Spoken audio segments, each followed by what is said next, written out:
Nah, anak-anakku semua, dengarkan ya. Ini adalah untuk rangkuman lengkap materi tema 2 kelas 6, persatuan dalam perbedaan ya. Nah, sekarang kita akan lihat materi rangkumannya, dan ini sudah cukup lengkap untuk dipelajari. Jadi untuk itu, adik-adik silakan benar-benar menyimak penjelasan dari Bapak ini supaya adik-adik semua nanti dapat menjawab soal-soal ulangan tengah semester atau mid semester yang akan kita lalui sebentar lagi. Baiklah, dengan membacakan Bismillahirrahmanirrahim, kita lihat, kita buka materinya. Untuk subtema 1, yaitu dengan judul subtemanya itu rukun dalam perbedaan. Nah, di sini terlihat ringkasan materi untuk PKN pertama sekali ya. Kita lihat Indonesia adalah negara yang majemuk. Kemajemukan dalam negara dan bangsa ini terlihat dari keberagaman suku, agama, adat istiadat, budaya, bahasa daerah, dan berbagai jenis lainnya. Kemudian yang berikutnya adalah persatuan dan kesatuan akan tetap terwujud apabila kita membudayakan hidup rukun di keluarga, sekolah, dan masyarakat. Membiasakan selalu sikap hidup rukun. Artinya adik-adik, kita biasakan selalu dimanapun kita berada untuk bersikap hidup rukun, membuat kita akan semakin damai, karena akan membuat kita damai. Jadi adik-adik, dalam untuk hidup rukun ini memang harus kita biasakan ya, supaya karena dengan hidup rukun kita akan merasa damai. Kemudian yang berikutnya adalah semangat persatuan bangsa Indonesia tercermin pada seni budaya lokal. Salah satunya adalah melalui tarian.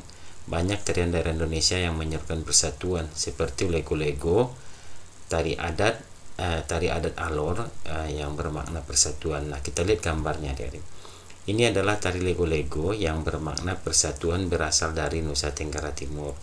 Kan kelihatan itu adik-adik ya. Mereka kompak membentuk lingkaran dengan, kalau di dalam tari ini adalah pola melingkar atau pola lantainya adalah pola melengkung atau melingkar. Kemudian kita lihat ringkasan materi bahasa Indonesia lagi. Untuk yang keduanya adalah untuk bahasa Indonesia. Jadi di dalam tema 1 itu ada materinya bahasa Indonesia. Kita lihat pemakaian kata tanya. Kata tanya apa? Menanyakan kata benda ya. Ya dari ya. Keadaan atau perbuatan. Misalnya, apa kabarmu? Apakah nama benda itu? Kemudian apa yang kamu lakukan untuk perbuatan itu, maksudnya dari ya, kata tanya apa. Kemudian untuk kata tanya siapa, itu menanyakan orang, siapa namamu, siapakah dia, dan lain-lain. Kemudian yang ketiga adalah kata tanya di mana. Kata tanya di mana menanyakan tempat. Di sini Bapak lupa tadi bikin komanya, harusnya kan kata tanya di mana, koma, menanyakan tempat. Tapi Bapak lupa ya, ya, tapi kita pahami saja dulu. Kata tanya di mana menanyakan tempat. Di mana alamatmu? Di mana rumahmu? Ya benar ya, dari ya, itu adalah untuk menanyakan tempat. Kata tanya kapan menanyakan waktu. Kapan kamu datang? Kapan kalian berangkat? Nah, itu berarti menanyakan waktu. Kemudian kata tanya bagaimana. Kata tanya bagaimana itu adalah menanyakan penjelasan suatu permasalahan. Misalnya, bagaimana kejadiannya tadi? Bagaimana kondisinya sekarang? Nah, jadi untuk menanyakan suatu permasalahan juga bisa, menanyakan kabar juga bisa. Kemudian kata tanya mengapa, itu menanyakan alasan atau sebab timbulnya suatu masalah. Misalnya, mengapa demikian? Mengapa mereka bertengkar? Itu berarti kita sedang menanyakan alasan atau sebab timbulnya pertengkaran tadi, begitu. Ya, ya, bisa dipahami. Kemudian untuk yang berikutnya ada di sana muatan IPA. Kita lihat ringkasan materinya untuk tema 2 subtema 1 ini, yaitu tumbuhan beradaptasi untuk mempertahankan hidupnya. Adaptasi adalah ciri-ciri khusus yang dimiliki tanaman atau tumbuhan untuk hidup pada tempat atau daerah tertentu. yang keduanya, yang berikutnya adalah tanaman teratai tumbuh di air. Agar dapat menyelesaikan diri, tanaman ini memiliki akar di bawah air. Tangkai daunnya tumbuh menjalar sehingga daun teratai dapat mengapung di air. Ya, adanya. Kita lanjutkan, kita lihat lagi. Daun teratai bundar dan lebar. Fungsinya adalah agar daun dapat menyerap cahaya matahari sebanyak-banyaknya. Hal ini akan berdampak saat penguapan air dan berfotosintesis. Jadi adik-adik, kan tadi katanya di sini hal ini akan berdampak saat penguapan air. Jadi untuk apa? Daun teratai yang tipis dan lebar itu gunanya adalah yang pertama untuk memaksimalkan fotosintesis, untuk memaksimalkan dalam berfotosintesis. Yang kedua katanya daun teratai memiliki juga untuk memaksimalkan penguapan. Jadi kalau tidak banyak dia menguap adik-adik, karena dia di air pasti dia akan busuk, ya kan. Nah, kemudian ada lagi keterangan berikutnya yang kita lihat di sini ini, ya adik-adik. Daun teratai memiliki larutan loh ternyata. Nah, larutan yang merupakan senyawa biokimia yang bermanfaat sebagai pembersih daun. Nah, makanya kelihatan dia selalu bersih, berkilat. Ya adik-adik, ya ini gambarnya ada di belakang tulisan yang Bapak bikin. Kita lanjutkan. Teratai memiliki batang dengan rongga di dalamnya. Rongga ini berfungsi untuk membawa oksigen ke batang dan akar. Nah, meskipun akar berada di dalam air, akar masih tetap dapat bernapas. Jadi adik-adik, fungsi rongga ini adalah untuk menyimpan oksigen agar walaupun dia dalam air, teratai itu tetap bisa bernafas. Ya adik-adik, ya, kita lanjutkan yang berikutnya. Berdasarkan habitatnya, tumbuhan dibagi menjadi 3 jenis. Apa yang pertama adik-adik? Berdasarkan habitatnya. Habitat itu adalah tempat hidup, ya. Jadi berdasarkan tempat hidupnya, tumbuhan itu ada 3 jenis. Apa jenis yang pertama? Yaitu hidrofit. Tumbuhan yang sebagian tubuhnya ada di permukaan air, berarti tumbuhan yang hidupnya di air. Akarnya berada di air, memiliki rongga udara dalam batang atau tangkai daun. Daunnya muncul ke permukaan air. Jadi memang betul ya, salah satu ciri-ciri tumbuhan hidrofit atau tumbuhan yang hidup di air adalah batangnya berongga. Ya adik-adik, ya. Nah, itu kita lanjutkan. Yang kedua adalah higrofit. Nah, habitatnya higrofit, berarti tumbuhan higrofit, ya, H-I-G, ya, higrofit, yaitu tumbuhan yang hidup di daerah lembab. Nah, kalau kita lihat adik-adik, yang hidup di tempat yang lembab. Kalau hidup di tempat yang lembab, kita lihat yang tadi ya, ada tadi yang di sini adik-adik. Kita kembali dulu ke hidrofit. Hidrofit itu apa ciri-cirinya? Ya, yang hidup di air. Contohnya itu ada di sini kiambang, ya. Kemudian ada teratai dan eceng gondok. Jadi mulai dari kiri adalah kiambang, kemudian yang di tengah adalah teratai, yang paling kanan itu adalah eceng gondok. Kita lanjut ya, yang higrofit di tempat lembab, ya. Tumbuhan yang hidup di tempat lembab.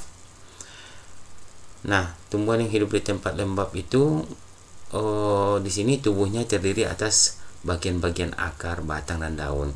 Batangnya pada umumnya tidak tampak karena terdapat di dalam tanah. Daunnya yang muda umumnya melingkar atau menggulung seperti kita lihat pada paku. Paku itu termasuk tumbuhan higrofit, ya, hig dengan G ya adik-adik, ya.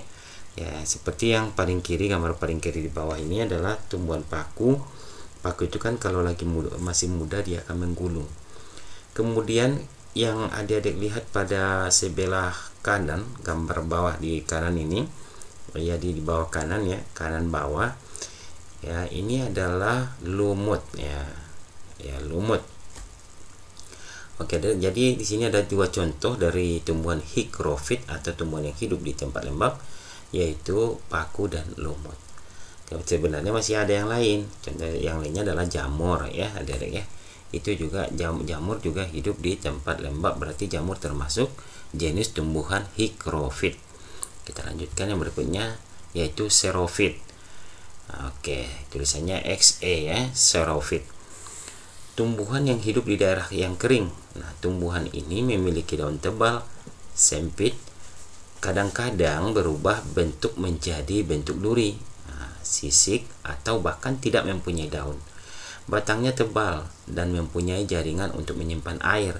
Akarnya panjang. Kenapa akarnya panjang? Untuk mendapatkan air di musim hujan seluas-luasnya dalam tanah atau sejauh-jauhnya gitu. Baik adik-adik, contoh-contoh yang Bapak bikin di sini adalah kita lihat tumbuhan kaktus ya, tumbuhan kaktus kelihatan sekali adik ya, beberapa jenis tumbuhan kaktus dan kemudian ada jenis tumbuhan lidah mertua. Nah, itu juga termasuk tumbuhan xerophyt, artinya tumbuhan yang hidupnya di tempat kering. Ya, tapi yang di sini yang paling utama adalah kaktusnya. Kaktus itu adalah salah satu contoh tumbuhan yang hidup di tempat kering, atau kita katakan yang berjenis xerophyt. Jadi kaktus adalah salah satu contoh dari tumbuhan tumbuhan xerophyt. Oke, adik-adik. Kita lanjutkan. Oke, adik-adik, sebelumnya Bapak kan tadi katanya ada daunnya yang bermodifikasi atau berubah bentuk menjadi bentuk duri. Nah, kenapa kaktus itu memiliki jadi yang kalian lihat di kaktus itu ada durinya, itu sebenarnya adalah fungsi daun. Nah, daunnya itu berbentuk duri tujuannya adalah agar tidak banyak melakukan penguapan. Kalau dia kembang seperti tumbuhan lain melebar, pasti banyak melakukan penguapan. Sementara kaktus itu hidup di tempat kering atau yang di tempatnya kering, karena kaktus termasuk xerophyt, bukan? Xerophyt artinya hidup di tempat yang kering. Nah, kalau misalnya kaktus ini memiliki daun seperti daun biasa melebar, tentu dia akan banyak melakukan penguapan. Sementara dia hidup di tempat kering, akibatnya nanti dia akan kekurangan cairan. Nah, dia akan mati. Makanya daunnya itu bermodifikasi berbentuk duri atau berubah bentuk menjadi berbentuk duri. Gunanya adalah untuk mengurangi penguapan agar tidak banyak melakukan penguapan, itu maksudnya ya adik-adik ya. Kita lanjutkan. Kemudian di subtema 1 ini, tema 2 subtema 1 juga terdapat IPS. Kita lihat ringkasannya. Proklamasi Kemerdekaan Indonesia. Yang pertama adalah proklamasi kemerdekaan yang dilakukan tanggal 17 Agustus 1945 menjadi peristiwa penting bagi bangsa Indonesia. Jadi, kapan kita merdeka? 17 Agustus 1945. Waktu itu ada namanya peristiwa proklamasi. Proklamasi itu sendiri sebuah pernyataan bahwa Indonesia merdeka. Ya, anak-anakku ya, adik-adik. Nah, sekarang kita lihat yang keduanya, yang warna abu-abu. Nah, proklamasi itu diawali dengan dijatuhkannya kenapa bisa Indonesia merdeka? Nah, kita lihat di yang di abu-abu. Diawali dengan dijatuhkannya bom atom oleh tentara Amerika Serikat pada tanggal 6 Agustus 1945 di kota Hiroshima, dan pada tanggal 9 Agustus 1945 di kota Nagasaki. Kalau mengingatnya ini gampang ya, tahunnya kan sama, tahun 1945. Jadi bilang saja mana duluan huruf H daripada huruf N. Nah, duluan H ya. Mana duluan E6 daripada 9, duluan E6, berarti H6 N9. Ya. Berarti kalau H Hiroshima tanggal 6 berarti. Kemudian Nagasaki N ya, N Nagasaki tanggal 9 karena duluan N6 baru 9, N6 7 8 9 gitu kan. Duluan N6-nya, baru duluan pula huruf H daripada huruf N. Maka H6 N9. Mengingatnya ada ya. Nah, ada apa pula hubungannya waktu itu kan Jepang ada di Indonesia, adik-adik. Jadi karena Jepang ini dibombardir oleh Amerika Serikat, yaitu ada dua kota penting yang di sana sebagai pangkalan militer dan pangkal persenjataan mereka, sehingga di tanggal 6 Agustus 1945 Hiroshima dibom. Kemudian 3 hari setelah itu, tanggal 9 Agustus 1945 kota Nagasaki dibom. Nah, kedua kota itu terdapat di Jepang. Akibatnya apa? Lumpuhlah kekuatan Jepang. Nah, Jepang yang ada di Indonesia waktu itu menyerah tanpa syarat kepada sekutu atau kepada Amerika, tepatnya kepada sekutu, adik-adik ya, kepada sekutu, sehingga Indonesia memiliki kesempatan untuk mendesak Jepang, untuk mendesak penjajah. Waktu itu yang di Indonesia adalah Jepang, agar kita memproklamirkan kemerdekaan Indonesia. Itu gitu. Jadi itulah latar belakangnya. Terus kita lihat yang berikutnya, peristiwa ini dijadikan kesempatan oleh bangsa Indonesia untuk segera membebaskan diri dari penjajahan bangsa Jepang. Benar kan kata Bapak tadi?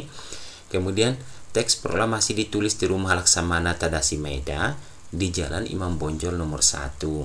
Nah adik-adik, ini Laksamana Tadashi Maeda ini adalah orang Jepang. Tapi dia tidak jahat, artinya dia prihatin dengan Indonesia yang terjajah oleh Jepang dan penindasannya.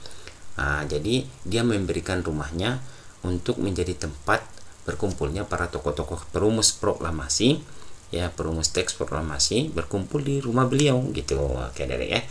Nah, siapa namanya tadi? Laksamana Tadashi Maeda. Ya, di mana nanti kalau ditanya di manakah ditulis teks proklamasi, jawabannya adalah di rumah Laksamana Tadashi Maeda. Kadang-kadang orang mengatakan Laksamana Tadashi Maeda, ingat saja ya, di Jalan Imam Bonjol nomor 1. Kemudian siapa saja yang menyusun teks proklamasi? Antara lain adalah ada I.R. Soekarno, Muhammad Hatta, kemudian Ahmad Subarjo. Jadi ada 3 ya adik-adik ya yang penting-penting di dalam perumusan teks proklamasi itu. Maksudnya yang menyusun teksnya itu ada 3 orang, Soekarno, Hatta, dan Ahmad Subarjo. Nah, konsep teks proklamasi ditulis oleh I.R. Soekarno. Maksudnya teks aslinya itu kan ditulis tangan dulu sebelum diketik. Nah, yang menulis teks aslinya itu, yang otentiknya itu, yang aslinya itu ditulis oleh Soekarno, ditulis tangan oleh Soekarno. Nah, kemudian tokoh pengibar sangsakan bendera merah putih itu ada 3 ya. Ada yang si Suhut, ada Latif Hendro Diningrat, kemudian ada si Trimurti. Nanti kalau adik-adik Suhut Latif Trimurti begitu juga boleh ya. Jadi SLT. Oke.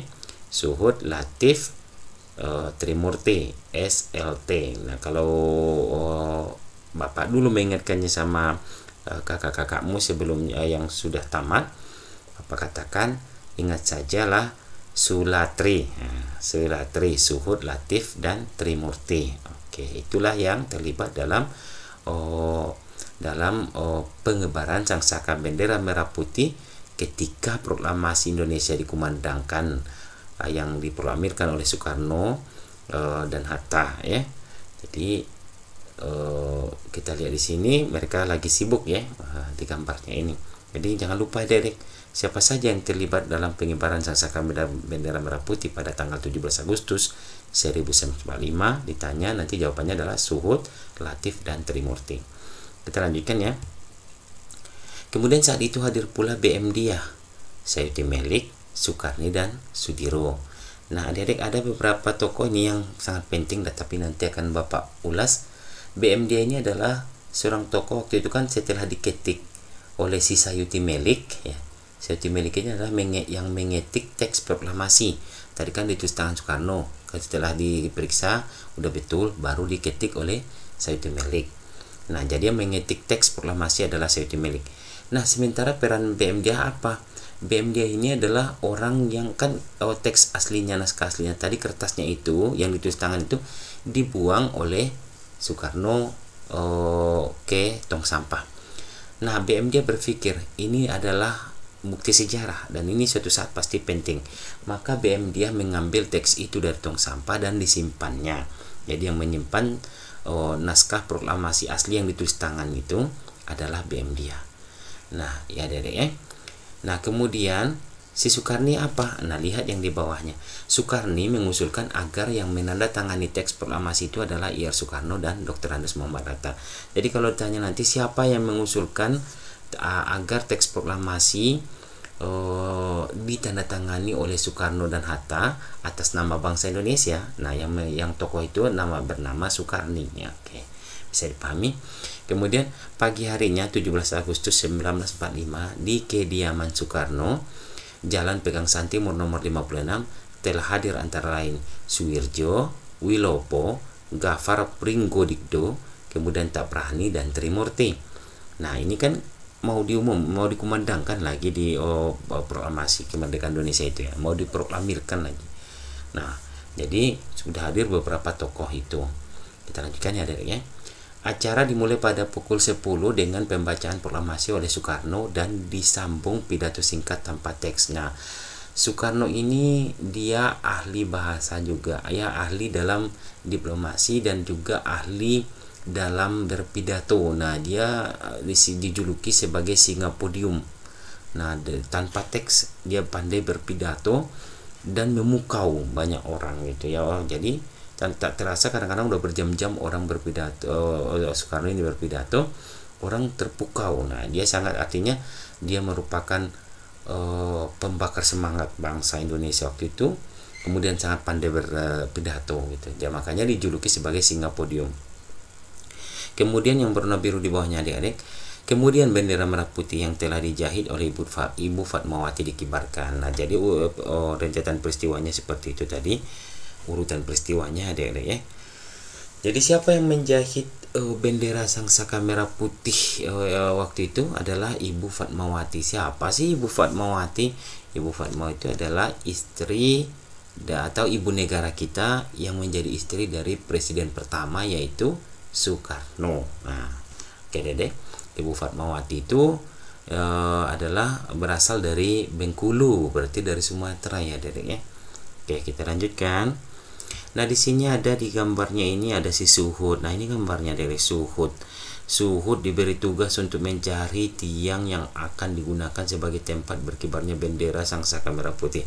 Duh, kasihan juga ya waktu itu dicarikan tiang ya, tiang-tiang kayu atau apa untuk dipasangi, ditonggaki waktu itu, yang akan dikibarkan di Jalan Pegangsaan Timur nomor 56 ya, di rumah kediaman Soekarno waktu itu.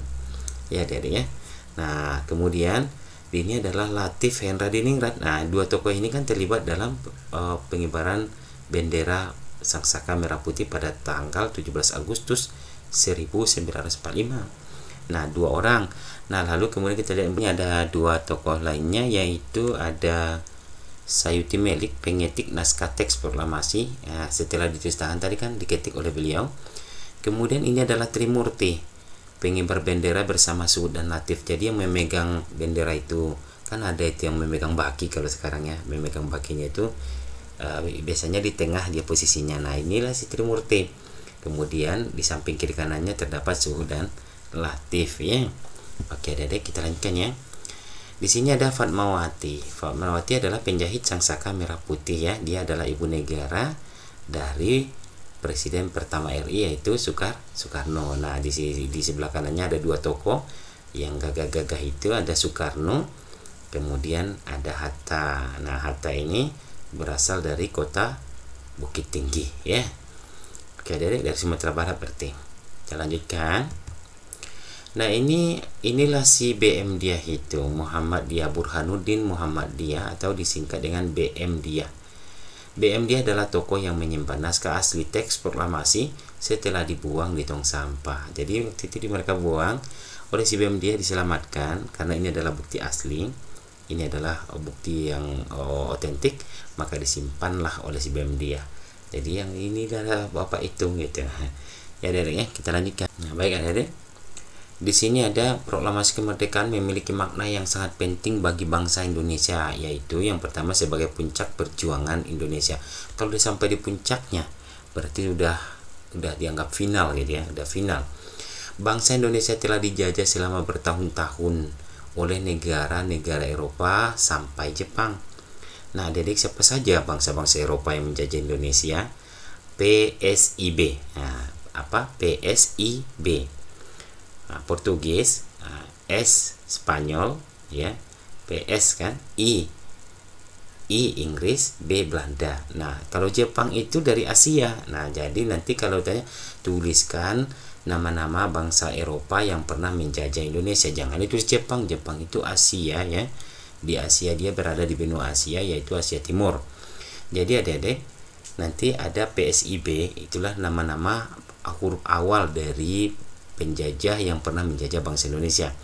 Jadi ada P Portugis, kemudian S Spanyol, I Inggris, B Belanda. Jadi PSIB. Jepang itu dari Asia gitu. Nah, bagaimana lagi, berapa tahun kita dijajah? Nah, kalau kita hitung-hitung 350 tahun kita dijajah oleh bangsa Eropa. Nah, yang paling lama adalah Belanda. Kemudian ditambah lagi 3,5 tahun, 3,5 tahun ya, 3,5 tahun. 3,5 sama dengan 3,5 ya Dede ya. Nanti kita akan belajar di pecahan.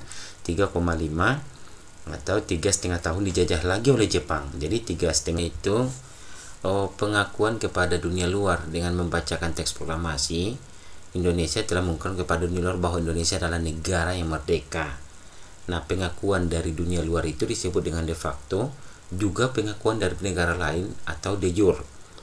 Kemudian menaikkan martabat bangsa seperti kata Bapak tadi ya, menaikkan martabat bangsa. Nah, dengan dibacakannya teks proklamasi dikumandangkan berarti Indonesia mengatakan kepada dunia bahwa Indonesia adalah negara yang bebas dari penjajahan dan juga bermartabat serta mandiri. Ya, dan anak-anakku ya, adik-adik semuanya, adik-adik ya. Kemudian yang keempat adalah perjuangan sebagai negara baru. Indonesia adalah negara yang dibangun oleh rakyat dan untuk rakyat. Negara artinya negara Indonesia adalah negara yang mandiri dan tidak tergantung kepada negara lain. Amin. Mudah-mudahan harus seperti itu ya. Harusnya seperti itu. Kemudian yang berikutnya adalah sebagai tonggak sejarah negara Indonesia. Benar deh adik-adik ya, menjadi sejarah jadinya. Jadi menjadi tonggak sejarah. Pembacaan teks proklamasi merupakan awal dari masa kemerdekaan Indonesia yang terbebas dari belenggu penjajahan. Jadi menjadi tonggak sejarah adanya kemerdekaan di Indonesia, kemerdekaan bangsa Indonesia dari bangsa-bangsa penjajah. Kemudian kita lihat bagian SPDP-nya, yaitu ringkasan materi SPDP, yaitu pola lantai vertikal. Ada, jadi ini pola lantai dalam menari. Jadi kalau adik coba mau menari pasti ada cara berdirinya bagaimana, apakah lurus-lurus atau bagaimana. Nah, sekarang kita lihat itu namanya pola lantai. Jadi yang di sini ada pola lantai vertikal atau garis lurus ya. Nah, tari klasik banyak menggunakan pola lantai vertikal, bisa dari baca ke bawah. Contoh tarinya adalah tari Yospan dari Papua, tari Serimpi dari Jawa Tengah, dan tari baris Cengkedan dari Bali. Nah, ini contoh-contoh gambar dari tari Yospan dari Papua tadi, kemudian tari Serimpi dari Jawa Tengah, kemudian juga tari Cengkedan dari Bali. Nah, adik-adik kalau di ABC ini, kalau tidak ada Jawa Tengah, dibikinnya pilih Yogyakarta ya untuk tari Serimpi ini. Lalu tari baris Cengkedan itu sudah jelas dari Bali. Kemudian diagonal ya. Diagonal itu kan kalau kita lihat kan menemukan sudut dengan sudut ya. Jadi penari berbaris membentuk garis menyudut ke kanan atau ke kiri. Jadi menemukan sudut dari ke sudut, sudut ke sudut ya, dengan membentuk silang gitu. Nah, apakah sih hanya satu kali saja tanpa harus seperti kali, maksudnya satu kali menyebutkan, pokoknya berdiagonal dalam memotong ruangan ya. Kalau lantai itu memotong lantai seperti memotong lantai, menemukan sudut dengan sudut sehingga kelihatan seperti memotong lantai itu gitu. Nah, seperti yang kita lihat ini pada tari Gending Sriwijaya dari Sumatera Selatan ya, Provinsi Sumatera Selatan. Kelihatan ya adik-adik ya, ini tari Gending Sriwijaya bahwa kan seperti dari sudut sana ke depan sini, kemudian dari sudut sana ke sini gitu ya, dari sudut ke sudut gitu ya. Oke, kita lanjutkan adik-adik. Kemudian ada lagi namanya pola lantai garis melengkung. Yang melengkung itu termasuk lingkaran berarti. Seperti tari Mak Bodong ini ya, Mak Bodong ini dari Solo Toraja ya. Jadi tari Mak Bodong, kemudian Toraja dari Toraja, Mak Bodong Toraja ya. Ini Toraja ini dari Sulawesi Selatan. Juga ada tari Randai dari Sumatera Barat gitu. Jadi tari Mak Bodong dari Toraja, Sulawesi Selatan. Berarti Kabupaten Toraja, Provinsi Sulawesi Selatan itu maksudnya itu. Tari Randai adalah berasal dari Provinsi Sumatera Barat. Nah, ini tari Randai itu. Kalau tari Mak Bodong tadi bisa kita lihat di sini ya, ini di bawahnya. Kemudian tari Randai itu seperti ini ya, melengkung ya, membentuk lingkaran. Lingkaran itu kan melengkung. Ya, adik ya. Kemudian kita masuk ke Septoma 2, yaitu bekerja sama mencapai tujuan. Nah, di sini ya, perjuangan mempertahankan lagi, kan kita udah merdeka tadi diproklamasikan. Nah, sekarang bagaimana mempertahankannya? Kita lihat alurnya. Setelah proklamasi kemerdekaan 17 Agustus 1945, bangsa Indonesia ternyata masih terus berjuang mempertahankan kemerdekaan Indonesia dari gangguan bangsa asing yang datang, seperti dari pemerintah Belanda. Nah, pasukan Belanda kembali datang ke tanah air ternyata adik-adik ya. kedatangan ini disambut dengan berbagai bentuk perlawanan oleh bangsa Indonesia? Tentu ya. Nah, kisaran tahun berapa itu? Tahun 1945 sampai 1950. 1945 sampai 1950. Nah, rentang itulah terjadi pertempuran karena kita masih digerogoti atau diganggu lagi oleh bangsa-bangsa penjajah itu. Kemudian pertempuran apa saja? Nanti ada minimal ada dua ini, ada yang pertama pertempuran Surabaya, yang kedua ada pertempuran Ambarawa. Sebenarnya masih banyak ya, pertempuran Medan Area, kemudian pertempuran Bandung Lautan Api dan lain-lain. Ya ada ya, tapi di sini diuraikan pertempuran Surabaya dan pertempuran Ambarawa. Nah, untuk ini ya kita lihat dulu pertempuran Surabayanya. Pada tanggal 25 Oktober 1945, tentara sekutu yang dipimpin oleh Brigadir Jenderal Malabi mendarat di Surabaya.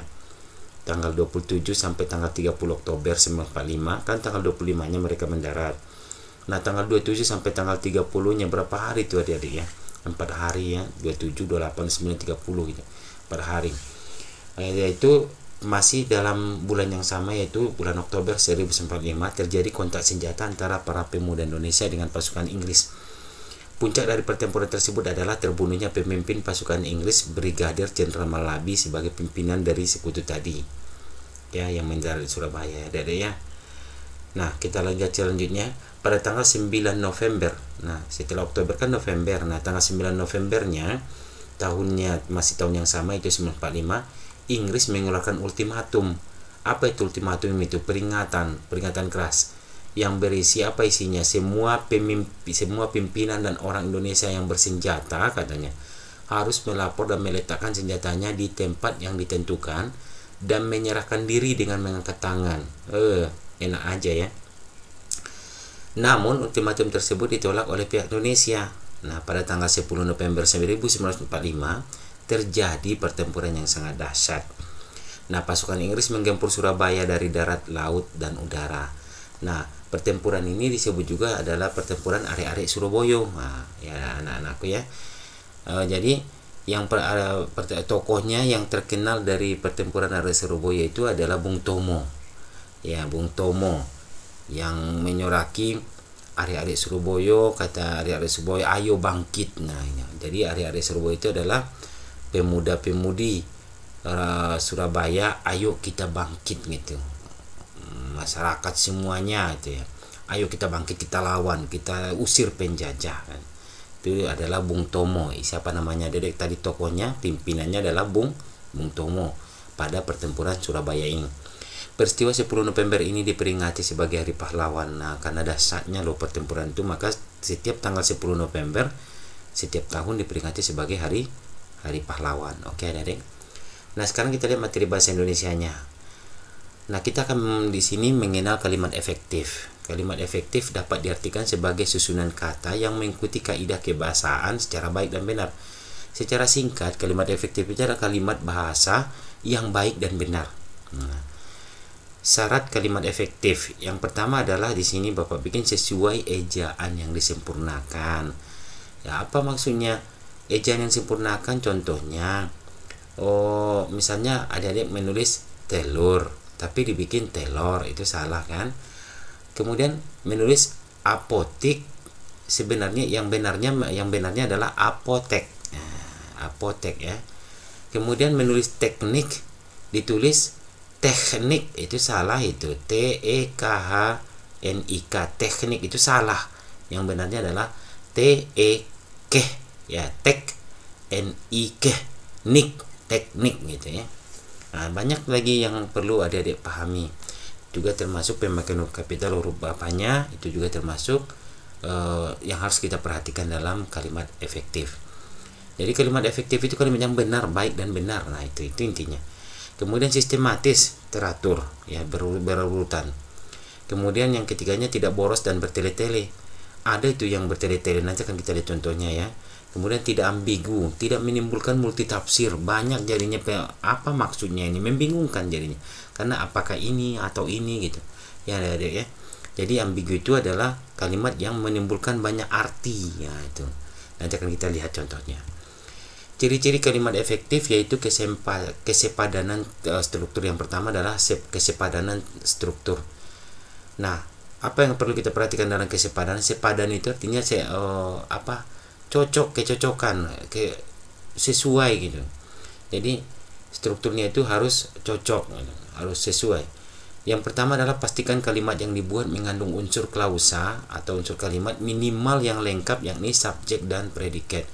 Nah, kalau subjek itu adalah pelaku, sedangkan predikat adalah yang perbuatannya. Contoh, Andi melempar anjing. Andi itu pelakunya, itulah subjeknya. Kemudian melempar perbuatannya, itulah predikatnya. Siapa objek yang jadi korban anjing? Maka anjing adalah sebagai objek. Nah, tapi dalam kalimat yang benar menurut kalimat efektif, minimal harus ada subjek dan predikatnya. Kalau tidak ada subjek, walaupun ada predikat, ada objek, berarti tidak benar. Nanti meminta kejelasan atau penjelasan dari gurumu ya, Adik ya. Nah, insya Allah kalau untuk anak-anak Bapak yang ada di SD Negeri 03 Kumalintang, ayo anak-anakku jangan malas bertanya. Jangan malas bertanya ya. Bisa kamu tanyakan dengan melalui WA secara pribadi kepada Bapak atau komentari di bawah video ini. Kemudian jangan taruh kata depan atau preposisi. Jadi kata depan itu disebut juga dengan preposisi di depan subjek karena akan mengaburkan pelaku di dalam kalimat tersebut. Nah, mari kita lihat contohnya. Bagi di sini contoh pertama ini ada yang salahnya, ini yang Bapak merah ini. Bagi semua peserta diharapkan hadir tepat waktu. Nah, bagi semua peserta diharapkan hadir tepat waktu. Seharusnya kan semua peserta diharapkan hadir tepat waktu. Kok pakai bagi semua pesertanya. Bagi semua peserta bagaimana itu ya? Dibagi kan jadi bingung ya. Bagi semua peserta diharapkan hadir tepat waktu. Itu tidak efektif, berarti salah menurut penilaian kalimat efektif. Nah, yang benarnya, yang efektifnya, yang benar berarti semua peserta diharapkan hadir tepat waktu. Jadi tidak usah pakai bagi gitu ya. Kata-kata depan seperti itu kita buang, jangan bertele-tele gitu. Kemudian yang berikutnya adalah hati-hati pada penggunaan konjungsi yang di depan predikat karena membuatnya menjadi perluasan dari subjek. Kita lihat adik-adik. Nah, contohnya dia yang pergi meninggalkan saya. Nah, lucu ya, dia yang pergi meninggalkan saya. Seharusnya yang benar dia pergi meninggalkan saya. Dia yang pergi meninggalkan saya. Dia pergi meninggalkan saya. Jadi pemakaian konjungsi yang salah ya, tidak benar. Jadi mana perbaikannya? Yang benarnya adalah dia pergi meninggalkan saya. Kalau dia yang kita lucu ya, konjungsi kalimat konjungsi itu adalah kalimat penghubung, jadi tidak tepat dipakai yang di sana. Kita buang yangnya. Jadi dia yang pergi meninggalkan saya, yang benarnya adalah dia pergi meninggalkan saya. Itulah yang efektif. Yang efektif itulah yang benarnya. Oke, kemudian tidak bersubjek ganda. Bukan berarti subjek tidak boleh lebih dari satu, namun lebih ke arah menggabungkan subjek yang sama. Nah, contohnya ini akan kita lihat. Subjek itu kan pelaku tadi. Kalau sini adik demam sehingga adik tidak dapat masuk sekolah. Kan aneh itu ya. Adik demam sehingga adik itu. Nah, dua adik-adik di sana jadinya. Itu juga tidak boleh. Padahal dia dalam satu kalimat yang masih terhubung.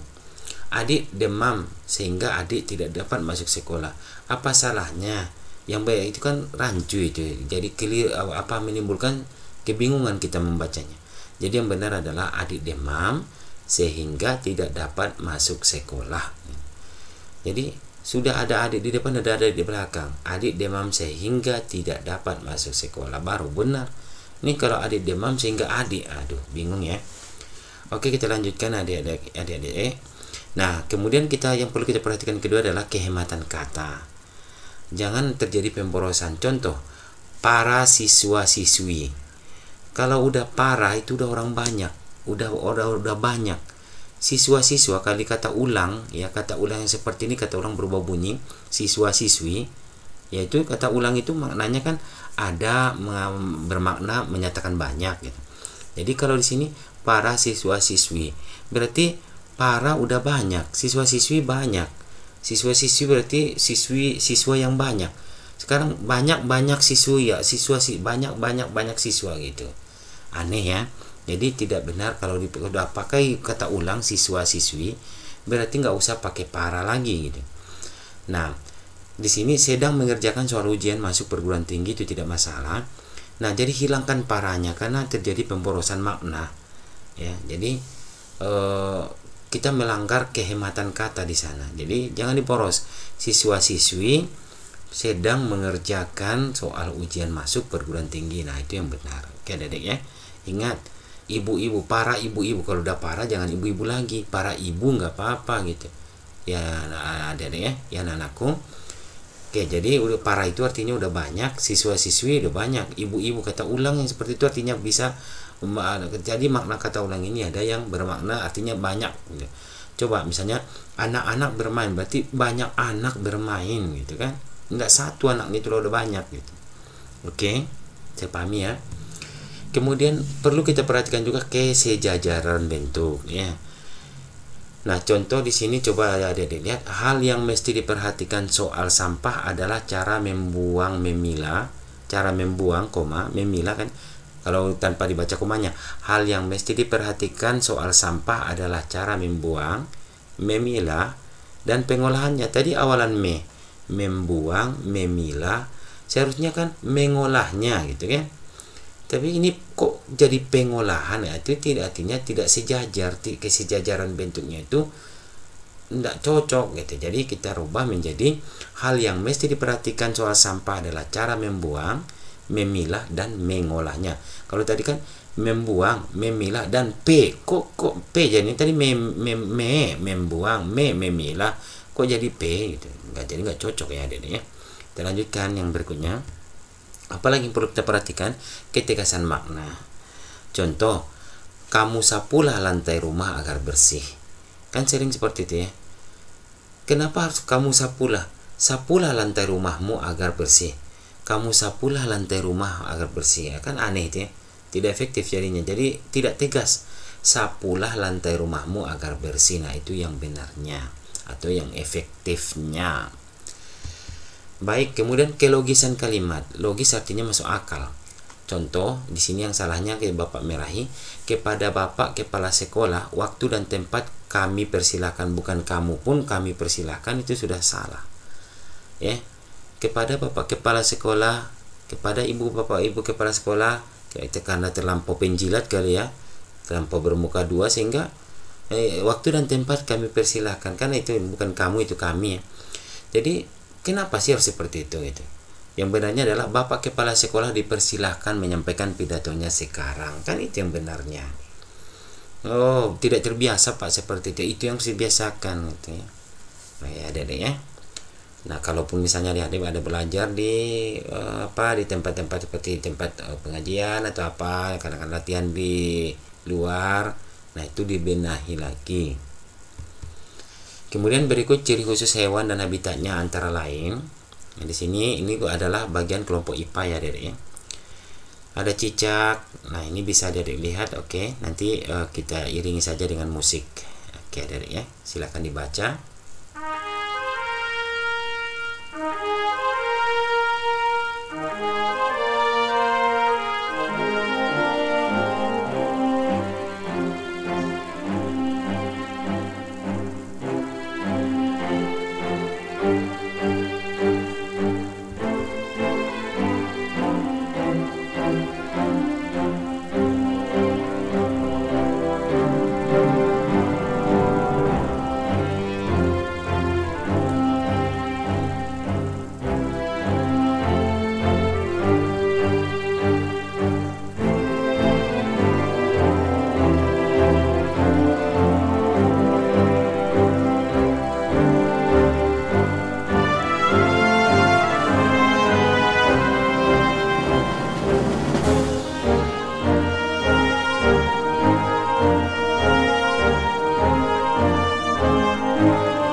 masuk ke subtema 3 ya, tema 2 untuk subtema 3.